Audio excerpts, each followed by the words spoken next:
What's up, world? My name is Coach Bam. I'm a professional movement coach, and this is a client highlight spotlight on my good friend and client, Liam. We've been working together for 2 years now, and he's had some really great success. Liam came to me with a ton of knee pain, Achilles pain, low back pain, and had been working with a bunch of PTs, chiros, strength coaches, and done many programs to try and work with his body, but had no success. And now we built him up to the point when he's running, he's sprinting, he's working out, he's feeling great, he's moving really great. And so I kind of want to highlight his before and afters. And then later we get into a full podcast where he describes his experience working with me and working with the primal movement methodology. So let's jump into the before and after slow motion video assessment for my friend Liam. Okay, on the left we have Liam of April 2023, and on the right, Liam of September 2025. And let's take a look at their standing posture and what we noticed. First thing is that when we take a look at the feet, very different intention with the feet. We had this right foot that was pointed out like crazy, and the right kneecap that was also pointed out. Notice how on the left, we got feet straight and kneecaps that are relatively straight. Okay, it's really important to look at those kneecaps because they're going to tell you a little bit of a story of what's happening at the hips and at the femur level. And so if we go to the first one, you can tell that there's a little bit of this hip shift that's going on with his upper body and those feet. So we had a little bit of compression happening at the hip level, and that has leveled itself out really nicely. Same with the shoulders being pulled into the backspace, like really nice stacking. And so we stacked ourselves vertically on our columns, and we could tell that he's just got a lot of awareness of what it means to be stacked vertically versus before was kind of outside and all over the place with those, just his vertical alignment of his body just not being level. Then from the side, we had a huge difference from the side. This is one that I'm really, really proud about because there was a lot of work on Liam's side to get here. The first thing that we could see is there's the tech neck difference. Not only is there a tech neck difference, but we got the mouth open, we got the mouth breathing, and then we got that overdeveloped SCM in the front that's telling us that our neck is being pushed forward into that big tech neck position. On the right, we see the different story. Closed mouth, eyes down forward like a hunter, and we're pulling back. So everything is nicely pulling back.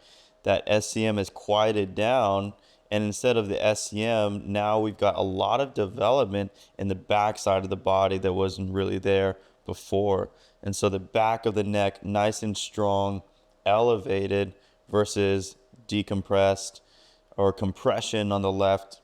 So this is huge upgrade. Just notice how it changes the facial structure and what's going on there. It's a big difference in what we've done. Next, we're looking at the standing side profile. On the left, we see this banana shape that has taken over.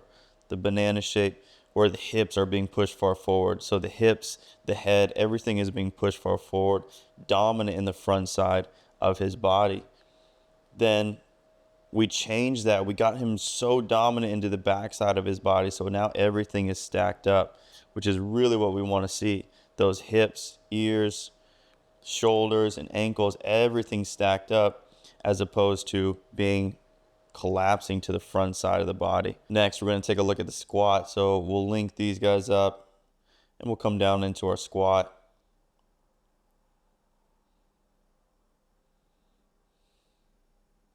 In that squat, just notice how comfortable he is on the right side. Can hang out here all day. We've got the feet that are pointed straight.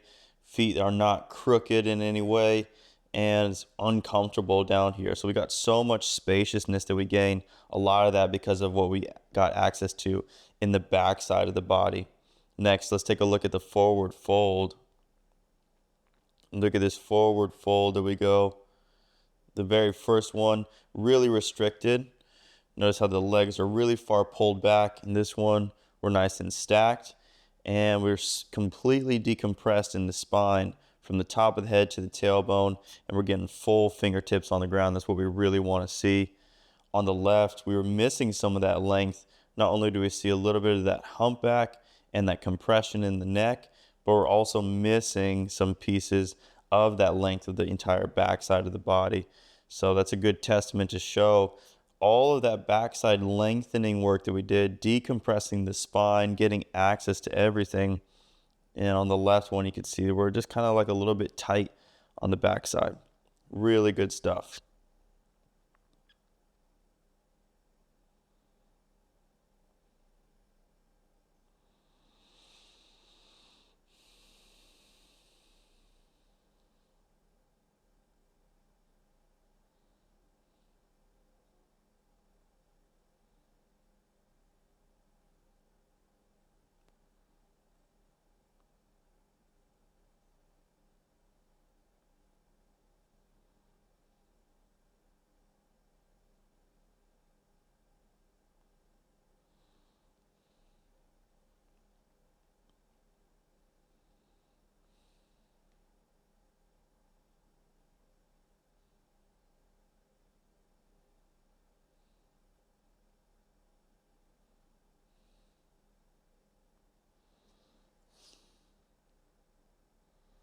Next, this one is pretty subtle, but it's really important for looking at the basic way that we go into the squat. And so on the right, what we're going to see is a hip-driven squat. On the left, we're going to see a knee-driven squat. Let's keep our eyes focused on what's happening on the left side so we can see in that squat. To get into a squat, notice how there's so much knee drive forward.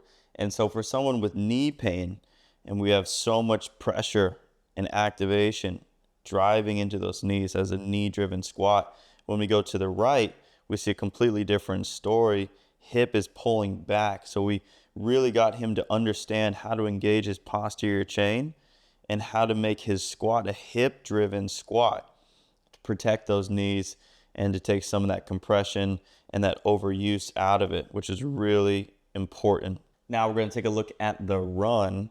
And this run tells a huge story. First thing on the run on the left, with every step, we had this big collapse, big pronation happening.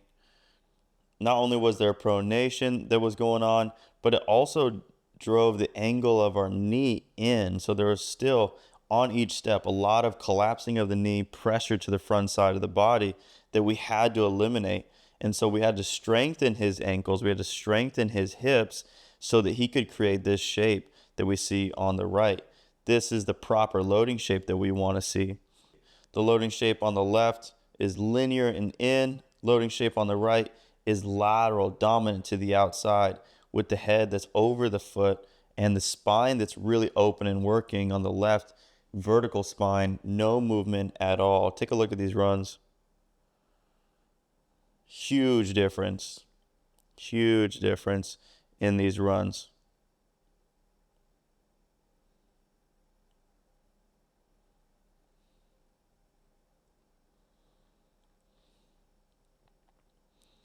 We could see with each step on the left side, valgus, knee, ankle collapse. On the left, here's a big collapse. Boom. Okay. And so for someone with a ton of ankle pain, back pain, etc., when we see excessive collapsing, this is not a good sign. So let's take a look at that one on the left. When we go to our new and improved limb, so much more stable and strong when we land into that left side. Such a difference and opening up into our shapes as opposed to finding this big collapse. Still, knees are going to be talking to us. So when he asked me about his knees and he showed me his run, I was like, okay, I can see it. I can see why that's no good. We know that we want to get into these more spiral shapes, head over the foot, a strong ankle, strong hip landing, and we want to avoid these shapes where we collapse aggressively to the ground in our heel and it looks linear, and linear. Okay, we want to get ourselves into that beautiful spiral, that protective compression spiral. These are like two different people, two different patterns. Really important to get there. I'm so happy that Liam is moving and feeling good in these new shapes. And we could just take a look at these two different athletes, let it play out. Big difference is, of course, he's understanding how to be in that athletic position. So he's like driving with his chest forward and hips back versus being really upright in his run. So he's loading his hips. He's understanding how to load his hips as opposed to just loading the knees and staying collapsed.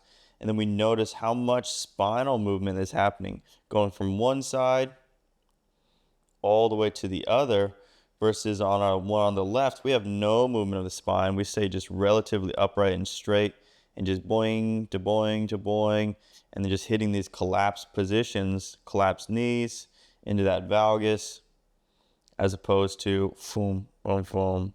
Okay, and we just look at the facial expressions. Like, that says a lot if we're smiling, if we're feeling good, and running at full speed ahead. All right, so that is my breakdown of the work that Liam has put in understanding natural movement and rebuilding his ankles, rebuilding his hips, rebuilding his posture from the inside, and now is able to go out in the world and do some great work. So next we got a podcast where Liam gets to share a little bit about his story, what it was like working with me. And so without further ado, I present to you my podcast with Liam. Money Under Mount Running. Welcome to the Primal Movement Podcast. My name is Bam. Today I'm joined with Liam Holesko, friend, client, athlete. We just got done with basically a 2-day training intensive out here in Melbourne, Florida, Uberzati Training Gym. Liam, thanks for coming out and training. Thanks for being my long-term client. The reason I'm doing this podcast is not only do I appreciate who you are, your thoughts, but also because you've got a incredible success story. When we first started training, if you remember, you're like, man, if somebody would have told me that there was another way, that I could be out of pain, that I could be feeling good, that I could be moving good, like I would have taken that. But it took a little bit of digging for you to find me, for us to link up together.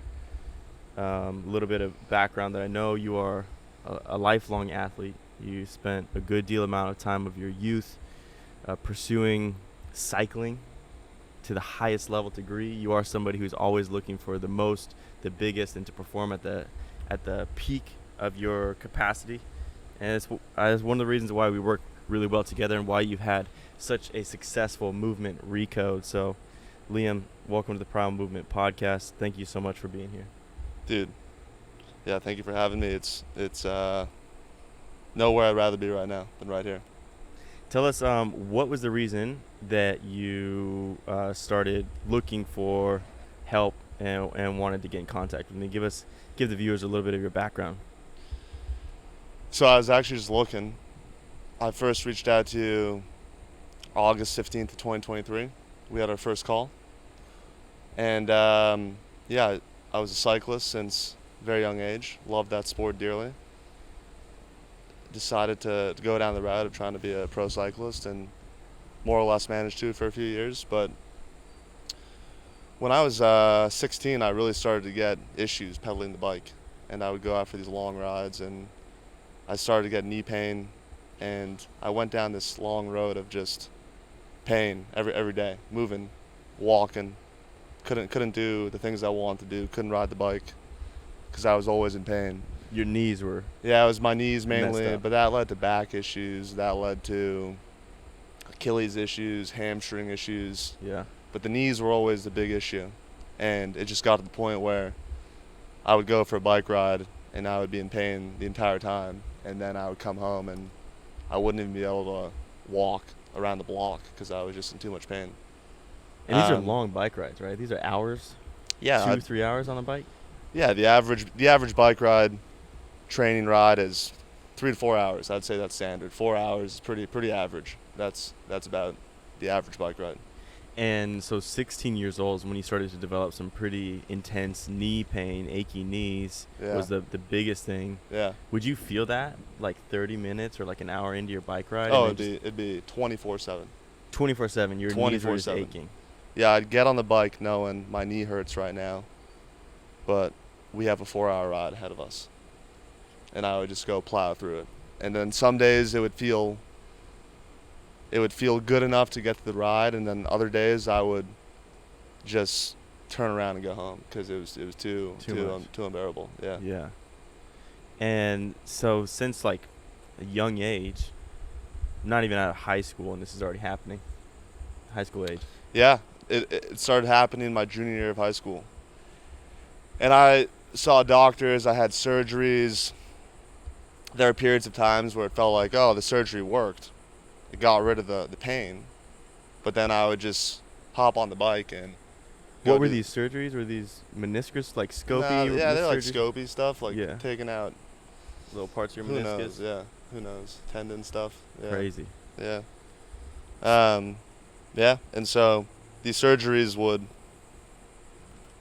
help momentarily, but then I would just get back on the bike and do the exact same thing that was causing the issues in the first place. And we just got done training this morning and yesterday, sprinting, all out sprinting Yeah. at Uberzadi on the Z treads, working out at the gym, Yeah. going to the beach, surfing. So give us an insight. How are you feeling in your physical body today versus 16, 17 years old and feeling knees, back, and all that kind of stuff? Yeah, it's really hard to compare because as a 16-year-old, I was a very one-dimensional athlete. Like I just pedaled the bike and that was it, and that's all I knew. If I wasn't pedaling the bike, I was just sitting on the couch. All right. Or doing stretching, maybe. And I feel today like I can more or less jump off the chair, jump off the ground, and go do anything I want to do. Whether that's a long run, whether that's sprint violently all of a sudden, whether that's pedal the bike. In fact, Right. I pedal the bike all the time in New York City where I live right now. We get around pedaling the bike sometimes. Mm-hmm.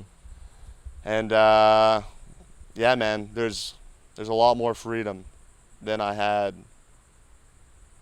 as a quote unquote pro athlete for a bit. Give some people some insight into the work that you've had to do, the awareness that you had to build. You know, you and I coming together as a team, as a unit, as a coach, and as an athlete, and working on this thing. You know, I remember our very first consult call. You reached out and you're like, dude, I got this knee pain. It's been going on for X, Y, and Z. Here's all the things I've done to try and mitigate it. Here's the training I've been trying to do. Nothing's working. I remember that call. I remember you just kind of being down and out, and me kind of letting you know, like, yo, let's just try this. Let's give it a shot type of thing. And then after starting our full in-depth recode and continuing on the process on your own time, give some people some insight into what were the things that you did that really made a difference, that allowed your body to heal and be free and able to move like you are now. When I first spoke to you, I approached the call like I approached every other call I'd had with the 25 physical therapists that I'd seen over the years. And I just tried to be objective. I heard you talk your book, and I thought that sounds great. I'll believe it when I see it type mentality. But the thing that stuck out to me about your method was it was just unlike anything I'd ever seen. Like, I'd never seen rockers in my life. Versus the 25 other physical therapists, as I joke with you, they all just want you to do clamshells or something, right? So it's all the same, right? The definition of insanity is doing the same thing Over and over and over and over again. Yeah, and expecting a different result. So finally, when I saw you and your methods, I thought, this is different. And the thing I noticed right off the bat, and I wasn't expecting you to just fix my body in 2 months. Like, I think a lot of people in chronic pain, when you're living in chronic pain, you want a solution immediately. Right. And it can be really frustrating because if you're doing something that's, I would go out and pedal the bike for, let's say I spent a decade pedaling the bike in pain, a decade, maybe less, maybe 8 years. But Close to a decade. Sure, but a long time. For a long time, I was going out every day and just pushing through pain. So how can you expect that to just all be unwound in a few months? So the point I'm making is that what I noticed right off the bat working with you was that anything you prescribed, your methods, I would do them, and it would never cause more pain. I never did an exercise that you recommended that I was doing and thought, this doesn't feel good, versus some of the other methods I was trying in the past. I would do these things and they would cause pain, but I would keep doing them because that's Right. what was prescribed. Yeah. But every time I worked with you, it was like, this isn't causing any more issues. It's not fixing it overnight, but it's different, and I'm doing it and I feel good, and at least I'm doing something that's not causing pain. And that's what just kind of kept me on the road for a bit until I realized, wow, things are I'm starting to move differently. I'm starting to feel things I've never felt before, and I started to make a lot of progress. And I joked with Colin yesterday. I was like, I'm also probably one of Bam's worst clients. Right? Because what ended up happening, given who I am, is that the minute things clicked for the first time and I thought, oh man, this is actually working, this is doing something, I was like, cool, let's go for a 10-mile run. Let's do it. Let's send it.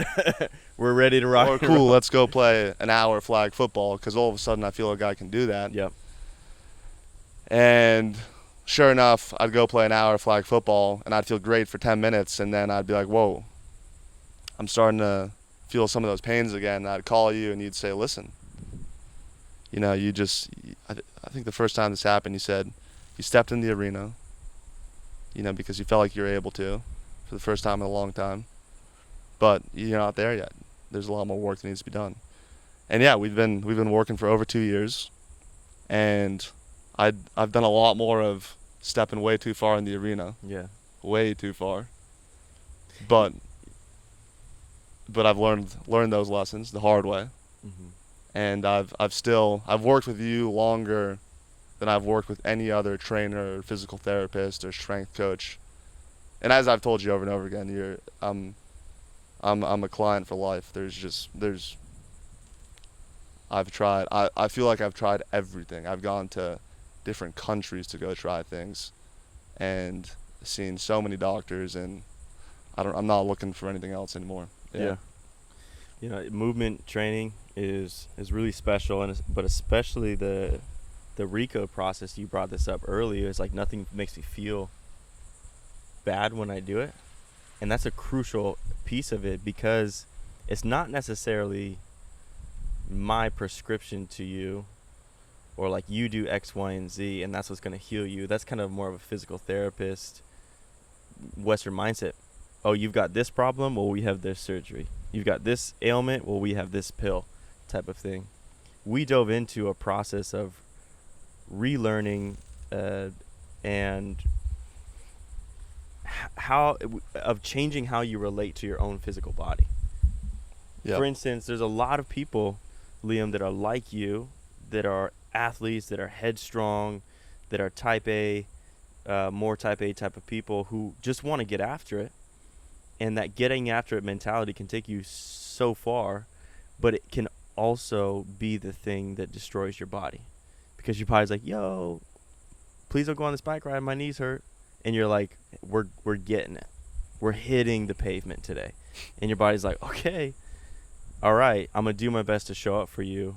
But then there comes a time when it's like, we're really in a bad spot. I try to tell you, and now our structure is kind of declining. So reintegrating back into your movement and deeply listening to your body allows us to like let the body lead this process. And I'm honored to be your coach, your friend, mentor, but it makes me feel so stable in that it's not me, the one that's doing the healing and the fixing, but it is actually your own physical body that will lead you to the Holy Grail. It'll let us know this is too much, or I'm ready for the next level, and it'll be very apparent to both you and I. And so it's when I'm working with someone, I like to say there's 3 people in the process. There's you, there's me, and then there's your body. And your body is the one that is in charge. And I really saw that today. In today's session, we were doing some sprints on the Z treads, and I think it was like our 10th or 11th sprint, and you're like, yeah, it's just not there anymore. And it was. We gassed out. The nervous system really wasn't firing today as it should, and that's super okay. Today's not the day to push it. Let's audible. We're going to our more gritty, long endurance kind of strength work, structural work. thinking about patterns and things. And so in this process, you've done a really good job of reconnecting to your instincts. And in the process of reconnecting with your instincts, we have a few times gone overboard. Oh, yeah. We have gone on some 8-mile rucks with 40, 50, maybe more pounds. Yeah. We maybe did a stress fracture on our foot. That might have happened. But I remember that conversation too, was we can go in the arena as long as we are able to take the ownership of the results of us going out into the world and challenging ourselves. Whether that's going to CrossFit, doing an MMA fight, or doing a really long ruck or something like that. If something negative happens to my physical body, well, hey, it's because I chose to go do X, Y, and Z. Yep. So now the injury, the pain, the whatever is also my responsibility. Absolutely. And I can't just offload that to a doctor or PT and expect them to just fix me. Yep. But it's me. It's on me to work with my body and get it back to square one. Yeah, I mean, a lot to unpack there. It's funny because I remember when I broke my foot doing that ruck run earlier this year. Can we change that too? You said that twice now, and I'd like to reframe that before you keep going. Yeah. You had you fractured a part of your bone. Sure. There's a stress fracture in my One third part- metatarsal. Correct. Yeah. It didn't shatter. Sure. Your foot isn't Yeah. broken. Yeah. It's listening right now. It's really important that we, Yeah, it did fine. it did great. And It did a good too. job. It let me know. It said, "Hey, bud, you got Hey, bud. you have more work to do. How about you take a chill right now?" Okay. Thank you for. But it's funny when I went to the doctor and they took the X-ray, and they showed me the stress fracture in the third metatarsal, and they said, "Here's the timeline. Here's your PT. Here's our diagnosis." I was like, "Cool, thank you very much." Went home and took that PT and threw it in the trash. And then called Ben. Yeah. Then go. And he's like, "All right, here's what we're gonna do. We're gonna drink some raw milk." First things first. Yeah. Go get some raw milk. No, but the point being was that I had. Actually. Didn't we talk about milk? Oh yeah. Get on the milk. Raw Farm USA, shout out. Yeah, but the point being though is that I had so much confidence in what Bam has taught me, what you've taught me,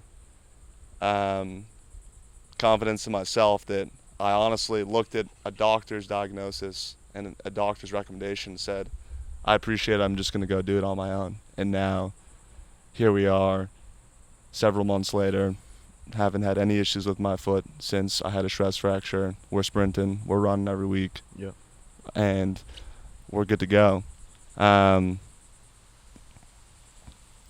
Yeah, and that's pretty awesome. And I think what you said could take some people off guard just a little bit, but I want to frame it in a way that's a little bit more helpful for people to understand our relationship, our process. If you go see a traditional PT or a medical doctor, you might be one of 10 or 15 people that they see that day. And you're going to be seeing this doctor or this PT for a small amount of time. They're going to prescribe something, and then maybe you work with a physical therapy assistant, and then you have some like a little bit of stuff you do at home. And so the actual amount of coaching, mentoring, questions that you get to ask is like really tiny. It's their profession, and the way that it's structured, the container for it is not set up for your ultimate success as a human being, as an individual, especially as an athlete. Unless you have a lot of money and you've got this one physical therapist and that's their only job is to work with you, for most lay people, it's not really like that. You just get these one little touch points with doctors or physical therapists. You and I get to text. You and I get to jump on the phone like, yo, let's have this conversation. Oh yeah. And we get to develop a relationship of what's going on. How does this training affect us? How do we feel? And we get to go back and forth and have this dialogue that helps you and me find like, yo, what is the most logical solution that is gonna make us move forward? And that's such an important piece of this process, is to have that mirror that sounding board of a coach, of somebody who can like, okay, let's ask this question, or like let's try this, as opposed to like you just do X, Y, and Z exercise, 2 to 3 months. Once you're feeling slightly okay, right back to your old life type of thing. There really isn't this progression like you and I had where, all right, we're doing jump rope for, what was it, like 10 seconds, resting 30, 40 seconds, another 10 seconds, like 3 minutes. And Yeah. let's see if we can go to 5 minutes. You know, these small incremental things where we're just slowly dosing you back into a normal place. Like it's I love what I do because of that. I get to really have a good relationship with people and get into a deep dialogue of Yeah. what is the best. No, everyone is different. I'm sure you've seen across your clients. It's taken me 2 years of working with you because of where I started from, or because of my body, to be where I am right now, here in Florida, running on the treads, doing great workouts together, surfing. And I'm sure you have clients that you spend, I don't know, maybe you spend a month with them and they see results in a month that are life-changing. You know, everyone's different. But you also touched on, you said client, friend, and then you said mentor. And I think that's really important because, oh man, obviously the journey I've been on with you and the goals that I've had since meeting you and realize what my body's possible, what my body can do. That mentorship's been key for me. And some of our best conversations on the phone aren't even about, here's what I think you should do this week, Right. exercise-wise or working out-wise or recoding wise. Some of the best calls have been beyond any of that stuff. And I think it's case in point with the retreat in Florida earlier this year, here in Melbourne, That's right. when I had just sustained a stress fracture in my foot. Yeah. And I had my trip booked out here to use the treads, to work on the running, but obviously the foot is now in a condition that we can't run on it right now. You had a boot on. Yeah, I had a boot on, couldn't put weight on it. And I said, sounds good. Obviously, Bam, not coming to Florida. And you go, why not? And I said, well, I can't use the treads. What's the point of going? And you said, no, I think you should still come. You didn't say, here's why you should come. You said, no, I think you should still come. You know, it's gonna be good no matter what, Liam. So I sort of reluctantly came, trekking through the airport on my scooter. You had a little half scooter. Yeah, using oh man, just kind of thinking to myself, what am I doing going down to Florida? And that's when it hit me that just seeing the community of people that all believe in this process and that you've built, the Primal Movement community, the coaches you have on board, really changed my entire perspective of what this is. It's a lifestyle. It's a way of trying to live together with like-minded people and supporting one another. And I had a foot that didn't allow me to walk, but I still had one of the best weekends I've ever had, and was still able to do so much. You said you can't walk? That's fine. You're gonna crawl. You were still getting after it in the And gym. you guys carried me down to the beach. Yeah, right. You put me on the floor on the gym. Said, here, we're gonna work on some pulling. Yeah, and obviously, it's just funny that I came to you and said, here's my knee pain, please fix it. And you said, okay, we can definitely work on that. And I think when I called you August 15th of 2023, I probably weighed 165 pounds or something. Really? Yeah, I mean, as a cyclist, I was so skinny and so light. Yeah. And the point I'm making now is that I came to you to help me fix my knee pain. And now, now look at me, right? Like, it's been all of a sudden, because there's no knee pain, it's cool. Now I want to go for a run. Okay, because I want to go for a run. Now I can run to the pull-up bar 2 miles down the road. And now I want to start just working out again and feeling good. And that's just been a product of feeling better in my body and being able to move.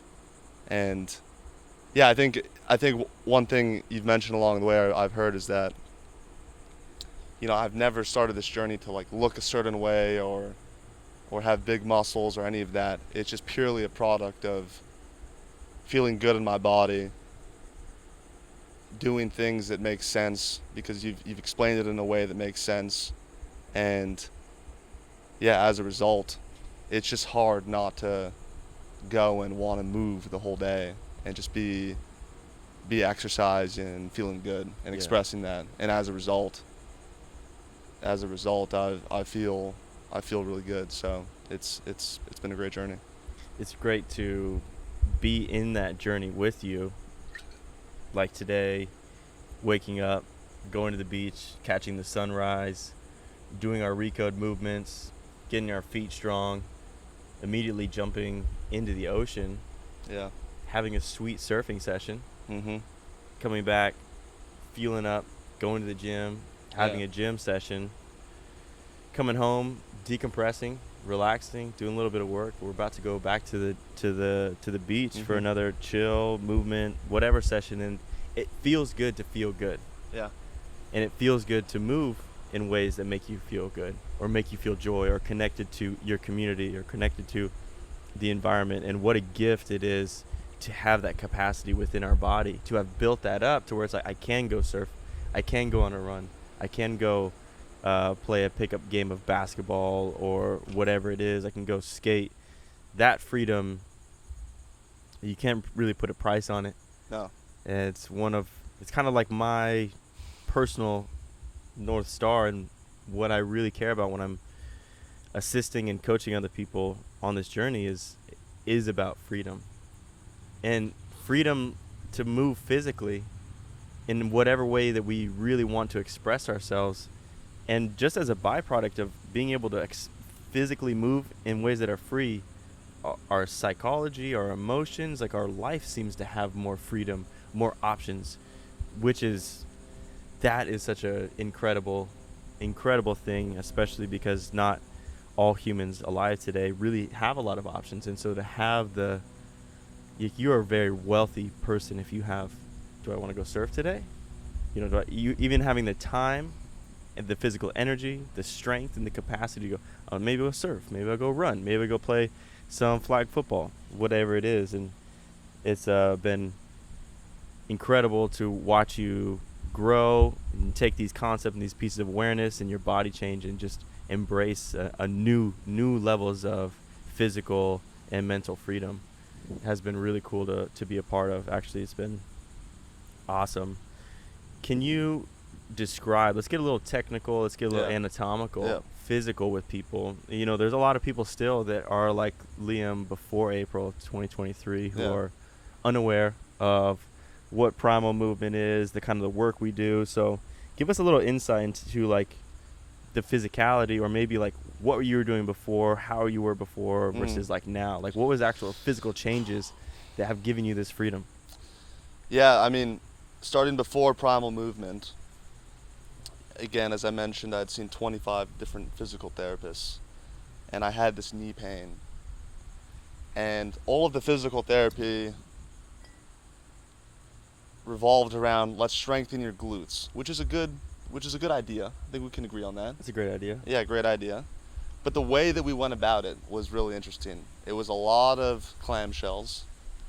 It was a lot of hip bridges, right? Like the hip thrusters. Yeah, a lot of those. Yeah. A lot of squatting with the barbell, getting those hips back, deadlifting. And those are all good exercises. They're not bad. None of them are bad exercises if you're doing them in a good way. But I wasn't. And when I reached out to you, I really was at rock bottom. Like I couldn't walk. I went to UCLA and in Los Angeles, hence the name. And it's a very walking heavy campus, a lot of hills, you walk everywhere. And I couldn't walk to class without just being in excruciating knee pain, back pain, all this stuff. And when I called you, it was really because I couldn't do anything. I couldn't go for a hike if I wanted to. I was just on the couch because, man, moving around, just, if I went for that hike with my mother, or with my friends, then the rest of the day was done and dusted because I would just be in pain. So that was kind of what it looked like before primal movement. And I'd stopped going to the gym. I'd stopped doing anything because nothing worked. Nothing made me feel better. Everything just made me feel worse. Literally, swimming made me feel worse. That's what it felt like. And so I'd say the journey from when I met you to today, it started with just rockers, just learning what is a rocker. And again, going back to this glute concept, that is a good concept. Let's strengthen those glutes. Let's strengthen the hips. But how are you going to do that? And rockers did that in a way that I had never experienced before, right? Rockers strengthens your glutes, but it does so in that lengthened position. And I had never once been advised to do that or considered that. It was always, thrust the Tucking. hips forward, just locking that out, squeezing the glutes at the top of the deadlift. So the rockers was totally different. And we spent months doing rockers, literally months. That's right. And I think when I started in August, until I was like, whoa, bam, this is actually feeling like it's starting to do something. Like I feel the butt walking as I walk a bit.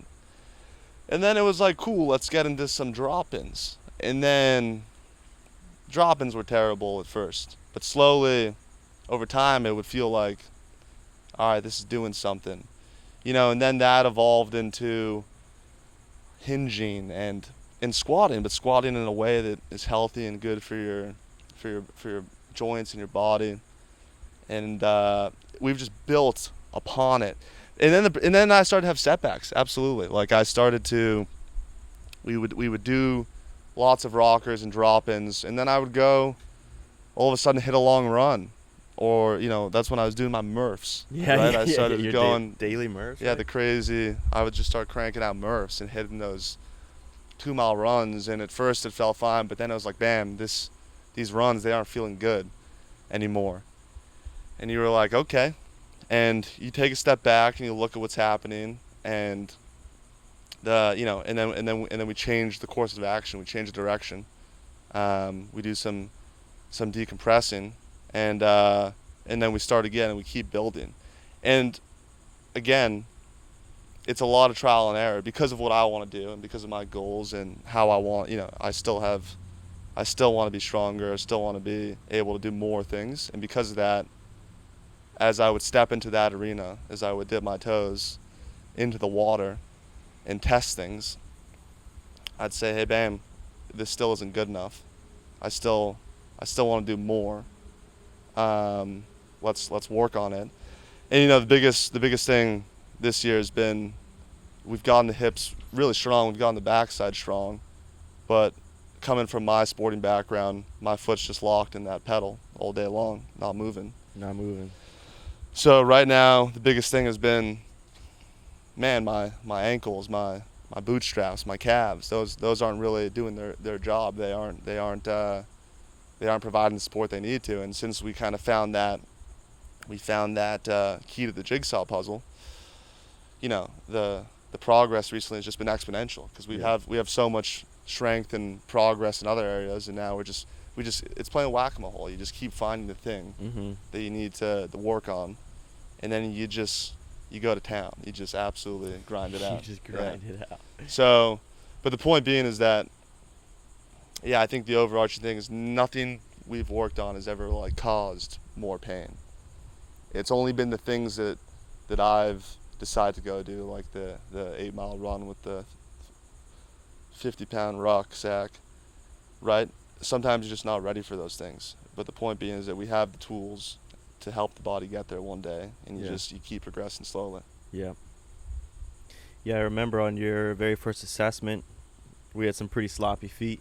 Yeah. They were pretty collapsed, really front chain, a lot of knee-driven movement in your run, in your squat, and just about everything. So, it's been a journey, but we really have reestablished the strength in your ability to maintain that athletic body, the hips back, strength of your hips, and then slowly and surely getting your feet and your calves, your ankles, everything really rock solid, and connecting those feet to your hips, as well as really getting into this natural movement running mechanics pattern, that is like, oh, it's there in the sled, it's there in the Yeah, it's Stairmaster, there everywhere. it's there in the walk, there it's in the sprint, there it's in like It's ev- 24/7. it's Yeah, 24/7. it never stops. And so it's Yeah. like we're building up all these essential structures, even getting into the lats, big time into the lats, Yeah. with some upper body work, and then connecting those essential structures and pieces into the natural movement, into your natural movement, and really just unlocking that. Pretty incredible. If you had to give a little sales pitch Yeah. to, let's say 19, 20-year-old Liam, Oh man, Whew. I think about that a lot. Yeah. what would be your elevator pitch? You get into an elevator and 19, 20-year-old Liam comes in, and you could just tell on his face he ain't feeling good in his body. Yeah. Well, two precursors to that. One, primal movement is 24/7. Every time the minute you step out of bed, you're moving, and you're either moving in a way that's good for your body. This is what I believe. You're either moving in a way that's good for your body or a way that's not that good for your body. Yeah. And it's interesting because now, as we've talked about, I look at everyone around me, whether they're walking by me on the street, whether they're sitting in the chair next to me at the airport, and I just see how they move, and I just immediately think to myself, that's either good for them or it's not good for them. And obviously you've spoken a lot about the Western lifestyle of sitting down all day in a chair and what that does to your body. And yeah, now just to be able to see it all the time, it just always reinforces the idea of how I want to be moving and the options I have because of the tools you've given me. And the second thing is that it's really interesting that, you asked for an elevator pitch, and as I've spoken about this weekend, a lot of my friends that are now 25, they've had these lives where they were super athletic all throughout high school, college maybe, didn't have any issues, and now they're starting to really break down because they've been working that job for the last 3 years and they've been sitting in a chair and Sitting in a chair since kindergarten. yeah, exactly. Their life exactly. like really isn't. Yeah, they just haven't had. It's a blessing and a curse because I started to get these injuries so young. But the blessing is that it's just forced me to make these changes and have this understanding earlier on. And I think the elevator pitch I would give myself as a 19-year-old,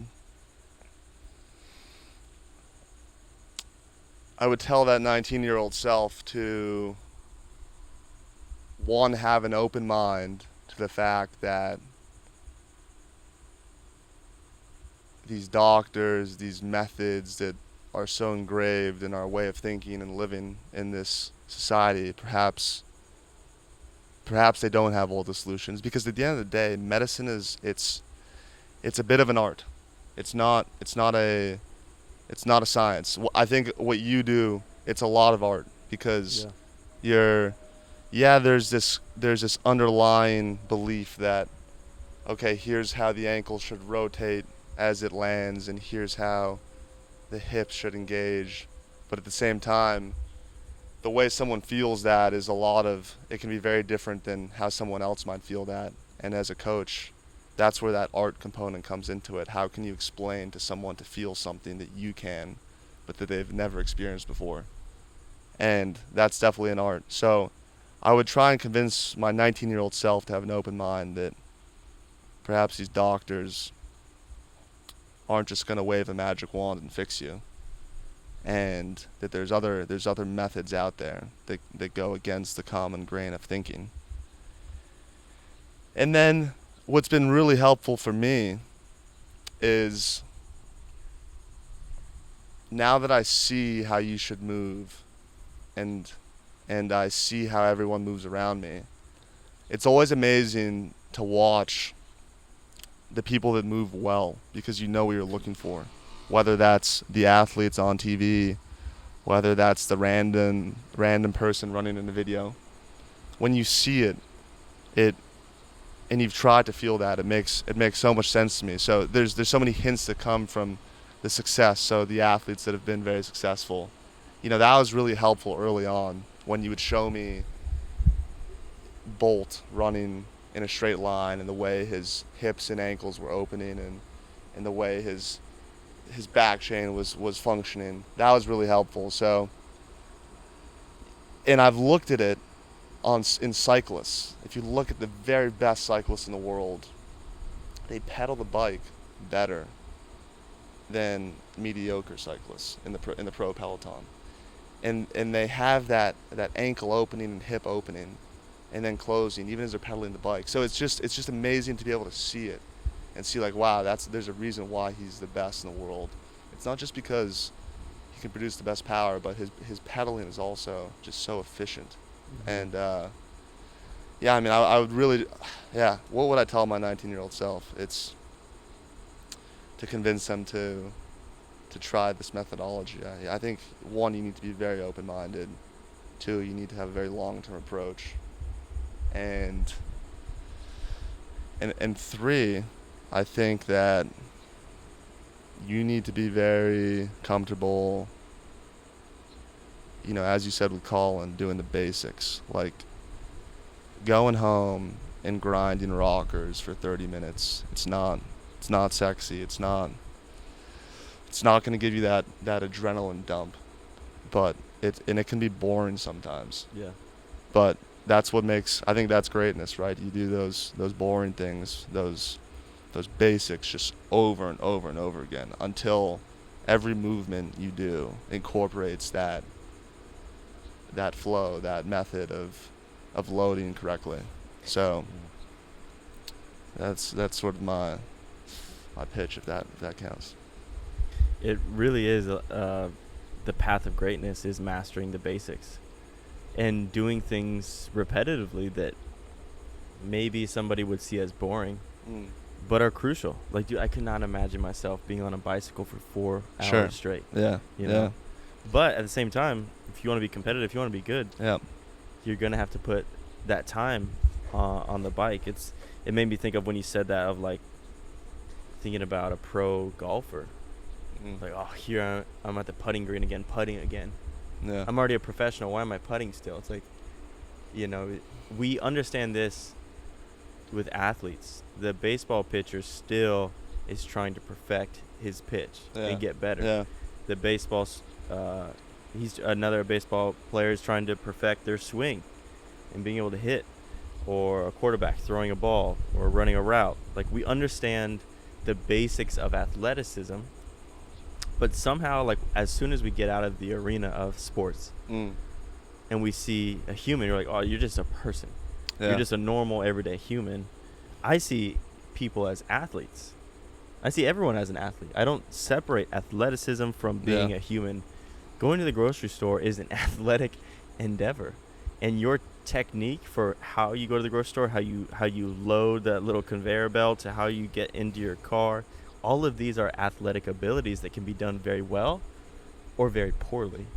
And so having that mindset of like, there is never a moment in my life where I'm not an athlete, where I'm not performing at the highest level or practicing reps. Like, to me, that I love that.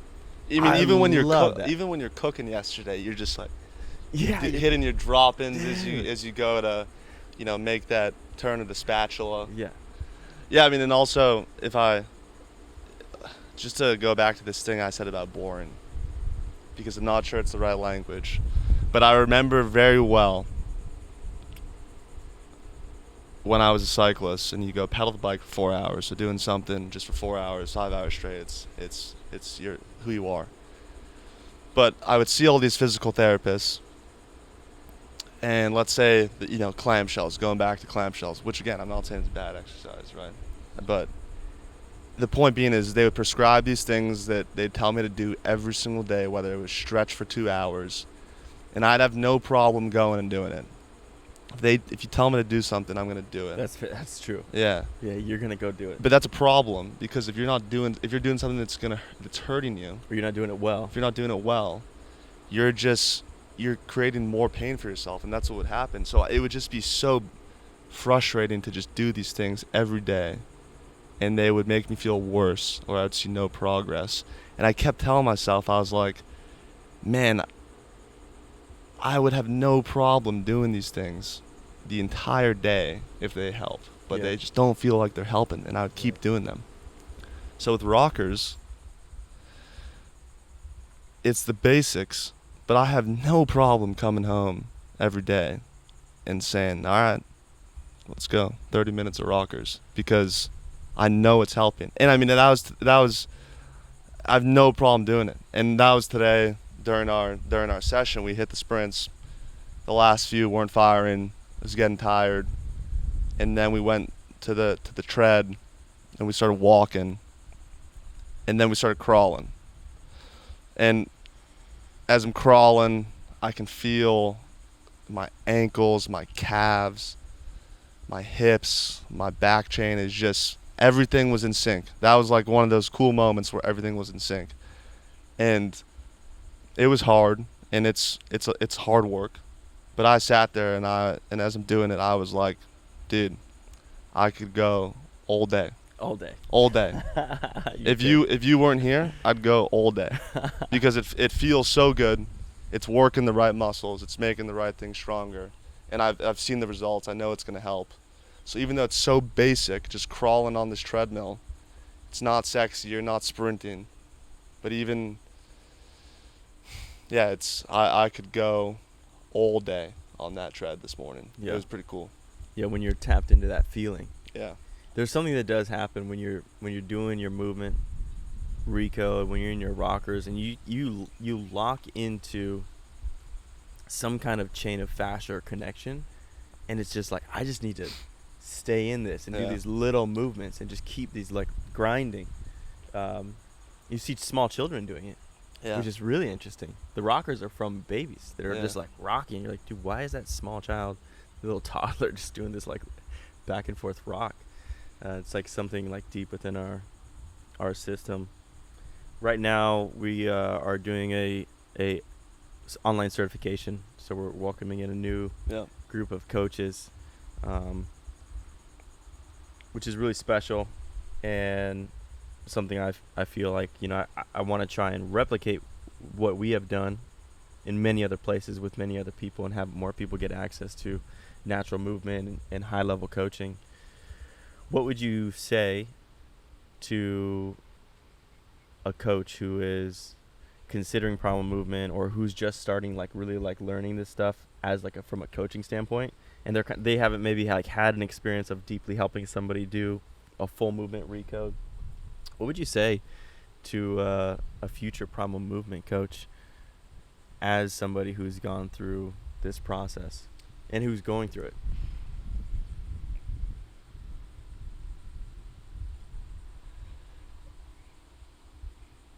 I'm sure for you and a lot of the other problem movement coaches, you know, as going back to this concept of you're my coach, you're my friend and mentor, I think for you it has to be very rewarding to have built these relationships, right, that extend beyond just telling someone here's your weekly training, right?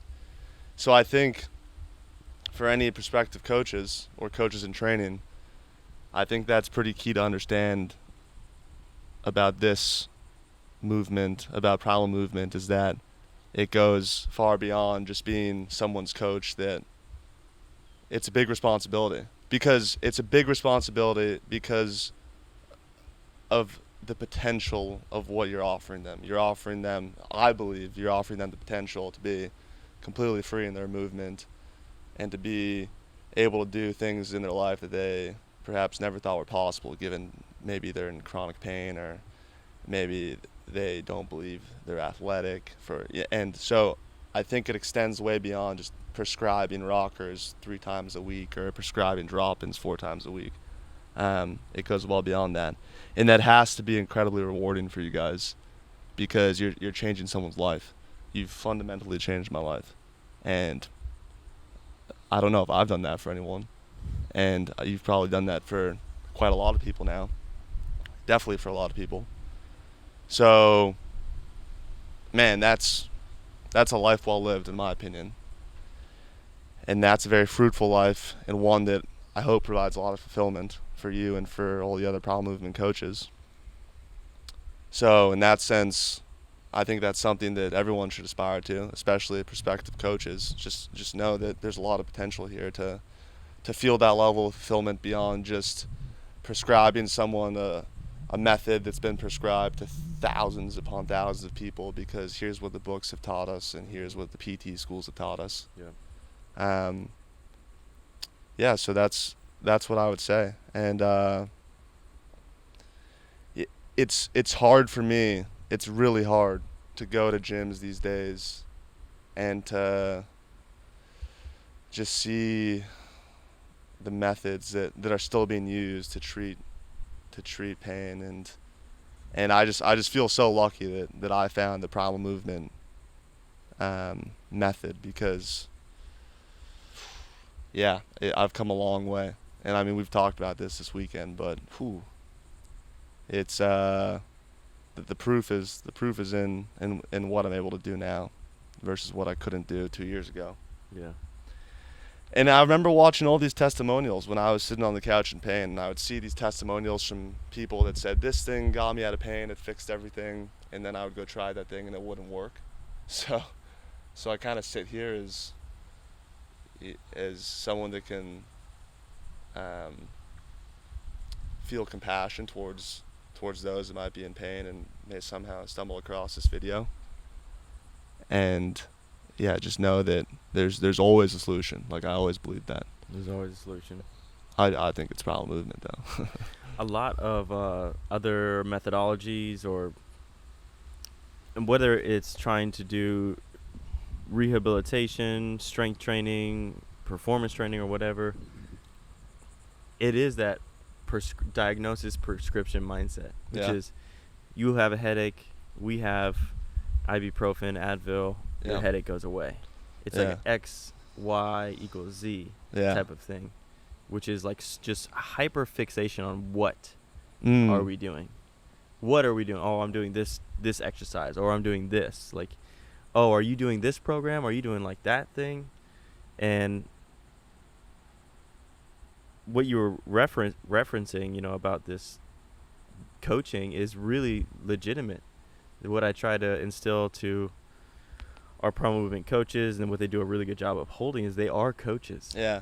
They are not trainers. Yeah. A trainer is somebody who can tell you what to do, when to do it, and how much, like at what volume type of thing. They're gonna be like, you're gonna run this far at this pace, this many times a week. They're gonna prescribe you something, which is that's kind of like great. But like you said, you might have done 1, 2, 3 different other methodologies or programs that got other people feeling really good. Yeah. The difference is you were doing it very differently Yeah. than they were. No, totally. That you had a different body than they did. In this hyper fixation on the scientific method and all of this, we forget that humans are individuals. And our brains, our concepts of movement and our physicality is also individualistic. Mm-hmm. And so it's why it's so important to have a coach who's someone who's there to educate you and bring you into a state of awareness on how you are doing something. Ooh, yeah. That's how you're walking, how you're squatting. Ooh, yeah. All of these things. The how is so much more important than what we do. Yeah, and I'm sorry I've failed to mention this up until this point. But to speak to that, first of all, it's funny when I started working with you, because I was always like, all right, Bam, please send me a 7-day schedule. And please send me what I should do Monday, Tuesday, Wednesday, then maybe a rest day Thursday, and then because that's how I worked. That's from the cycling perspective of every minute of a cycling training ride was prescribed. Every minute. Here's how hard you should be pedaling the bike, at what RPM, at what heart rate. And you were just like, bro, all right, here's your like little 7-day schedule. And now now I've developed a lot of awareness and ability to use all the tools you've given me to just constantly be working at it. Constantly. Which is awesome, because again, it's 24/7. It's a way of life. But that was the biggest thing. Biggest difference between you and everyone else was every time I went to someone and said, I have this knee pain, they'd say, okay, here's how you're going to fix it. You're going to do this exercise 5 times a week, this exercise, then you're going to do this one and this one and this one. You're going to do these things because you said you have knee pain here. versus when I met you, I said, bam, I have knee pain. And you said, sounds good. You said, go for a walk, go for a run, squat, film these videos, and I'm going to try and show you what's causing this problem. You said, I hear, based on what I am seeing, here is what is causing those issues. Not, Liam, you have knee pain? Okay, sounds good, do rockers. You said, no. Based on what I am seeing, here's what I believe is causing these things. Because, yeah, sure, rockers might be good for everyone, or they, I don't know, maybe they're not, who knows. But the point being is, like, you fundamentally looked at the way I was moving, and you were the first person that ever said, you are moving in this way. And I firmly believe this is what is causing these issues, and here's how we're going to fix the way you're moving, every single step you take. Yeah, and that's, no one has ever done that. These doctors, they see your knee pain, boom, we're going to cut you open. What do they think? Like a 16-year-old spontaneously combusts with knee pain? Right? Not once did a doctor say, oh, you have knee pain, let me see how you're pedaling the bike to try and understand Right. what is causing this knee pain. Not once. It's like, dude, did you see me pedaling the bike? You would have said, yeah, no wonder you have knee pain. Right. I look at how I was pedaling the bike, and I'm just like, wow. It's actually pretty simple. It's actually pretty simple. Dude, and it's a great thing as a movement coach. You know, we teach the slow motion movement assessment, which is crucial because I've never had somebody who has wanted to do X, Y, and Z with their body, but is also experiencing some kind of discomfort or pain. They're like, well, I got back pain or this knee pain or whatever. Or like, okay, let's take a look at your movement assessment. They send me the movement assessment, and I've never been like, you're a flawless mover. Yeah. Your alignment, your posture is perfect. Yeah. I'm always like, oh yeah, I see it. I see it in the way that your body has been organized, or how you're walking, or how you're running or standing up. Yeah. It becomes very, evident. And so it's crucial to look at the movement assessment, and to also to instill that visual aspect into you, is to be like, I now see it too.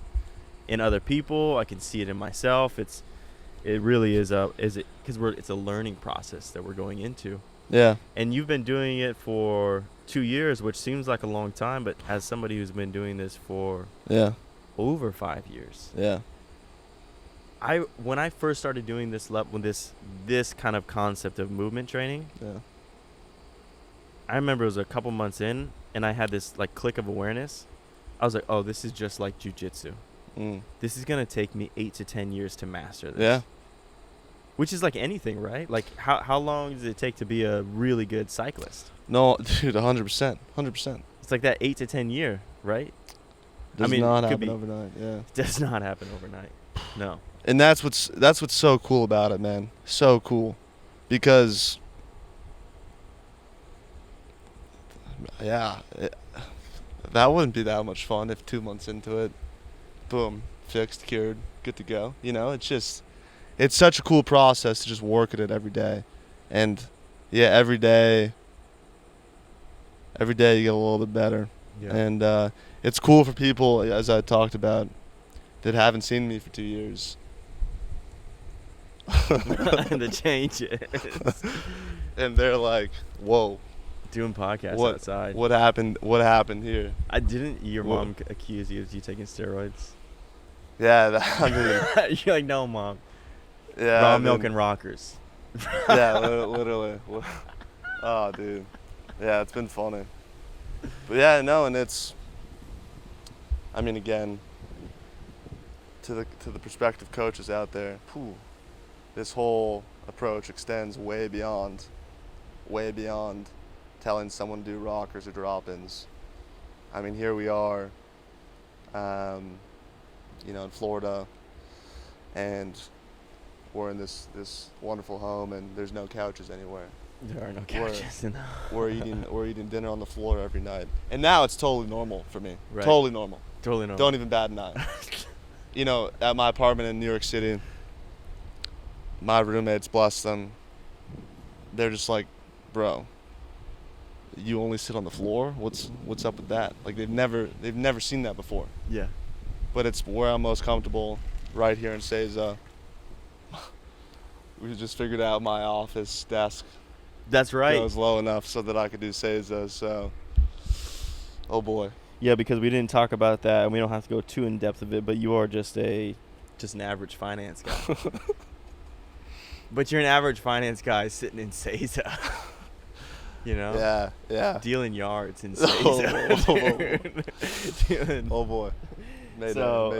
Maybe. But that being said, you're talking about, which is a really crucial piece of information and awareness, is that we're doing exercise, we're doing a recode, we're working with the coach, we're going to the gym, we're doing stuff at home. Yeah. We're also We're eating well. Yeah.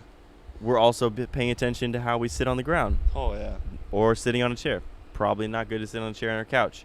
Let's sit on the ground. Yeah. And even having a normal corporate job where most people are sitting in plushy office chairs, you know, we're changing it up. There's no excuses, and that might sound that might be a little, maybe that's too far, but I guess the point I'm making is that at least you've just given me, for me personally, and the way I'm a healthy individual. I'm very fortunate, you know, to have the health that I do, and I'm for a lot of people, they don't have that choice. But at least for me, you've given me so many tools that I feel like there's no excuses for myself personally, because sure, I have a job that requires me to be in an office for 12 hours a day, but I can still do so much during those 12 hours. I can stand at my desk. I can hit those drop-ins at my desk. That's right. You can hit step Literally, decomp at the desk. I hit the step decomp at the desk. All my colleagues, you know, may be wondering why my ass is sticking so far out in the row. But, yeah, and then as I said, waking up, hitting that initial recode as I'm waking up, and then coming home and continuing to hit the recode. Yeah, it's all great stuff. Yeah, there's no excuses for me personally. Like, there's so much I can do throughout the day, and yeah, it's been great, and I love the process. I really do, especially when you find something that's working. Yeah, it becomes an obsession. Yeah, huge, absolutely crucial. Liam, thanks so much for coming on the podcast and sharing your story and sharing your process.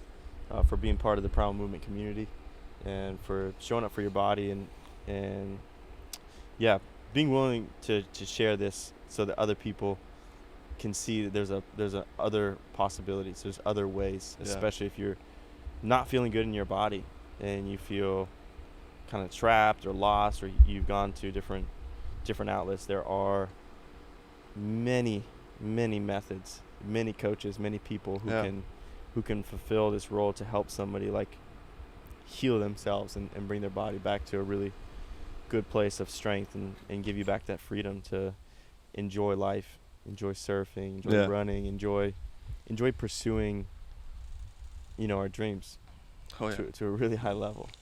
Oh yeah. Let's go, baby. Liam, thanks for joining. Thanks for doing the recode. You'll probably see some videos of Liam. I'll put us in the video. Maybe your assessment before and after. Go for it. I'll do the before and after assessment. Yeah, dude, you should.